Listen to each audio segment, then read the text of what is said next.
جیسا کہ ہم نے آپ لوگوں کو بتایا تھا کہ جو نماز پڑھنے والے ہوتے ہیں ان کی 4 اقسام بتائے تھے، 4 شکلیں بتائی تھی کہ ایک امام صاحب ہوتے ہیں نماز پڑھانے والے، اور دوسرے مقتدی ہوتے ہیں امام صاحب کے پیچھے نماز پڑھنے والے، ایک مسبوق اور تیسرے مسبوق ہوتا ہے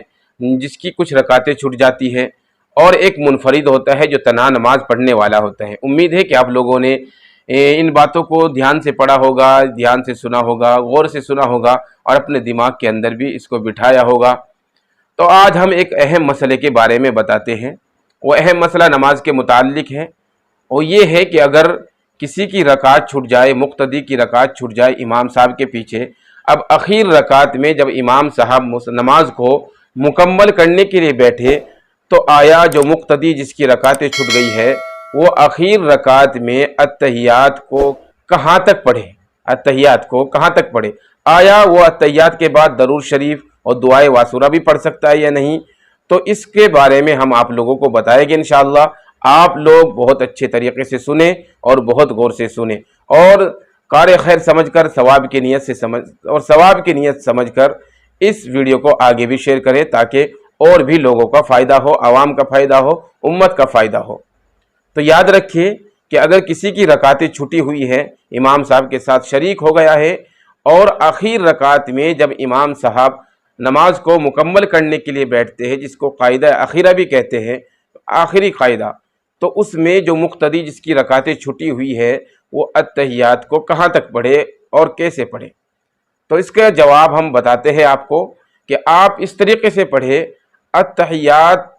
تک پڑھے۔ اور اتحیات کہاں تک ہے؟ اشہد ان لا الہ الا اللہ وحدہ لا شریک لہ واشہد ان محمدا عبدہ ورسولہ تک،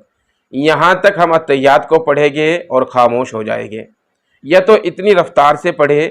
کہ ہم جب تک اتحیات پڑھے امام صاحب سلام پھیر دیں، یا پھر ہم اگر ہماری اتحیات پوری ہو جائے لیکن امام صاحب نے ابھی سلام نہیں پھیری ہے، مکمل نماز نہیں کی ہے، تو اب ہم اتحیات یعنی اشہد ان لا الہ الا اللہ وحدہ لا شریک لہ واشہد ان محمدا عبدہ ورسولہ تک پڑھ کر خاموش بیٹھ جائے۔ تو اس طریقے سے جس کی رکعتیں چھٹی ہوئی ہے وہ اپنی اتحیات اس طریقے سے قاعدہ اخیرہ میں امام صاحب کے ساتھ پڑھے، اور امام صاحب کے سلام پھیرنے کے بعد بقیہ نمازیں اپنی پوری کر لے جتنی بھی رکعت چھٹی ہوئی ہے۔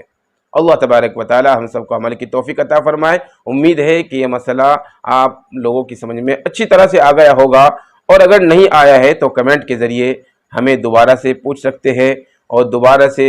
ہمیں کہہ سکتے ہیں کہ ہم دوبارہ اس کے اوپر کچھ اور بنائیں۔ تو انشاءاللہ اگر ہم اس طریقے سے چلے گے، اپنے مسائل کو جان کر، اپنی شریعت کو جان کر، اور اپنے تمام مسئلے مسائل کو جان کر، اور نماز کے متعلق تمام چیزوں کو جان کر، تو انشاءاللہ یہ نماز ہمارے لیے فائدہ مند بنے گی، نفع بخش بنے گی، اور یہ نماز ہمارے لیے آخرت میں روز محشر کے دن محشر میں ہمارے لیے کار خیر بنے گی، اور ہمارے لیے اللہ سے شفاعت کرے گی، اللہ سے جھگڑا کرے گی، اور ہم کو انشاءاللہ جنت میں لے جائے گی۔ اللہ تبارک و تعالی ہم سب کو عمل کی توفیق عطا فرمائے، اور اپنی زندگی کو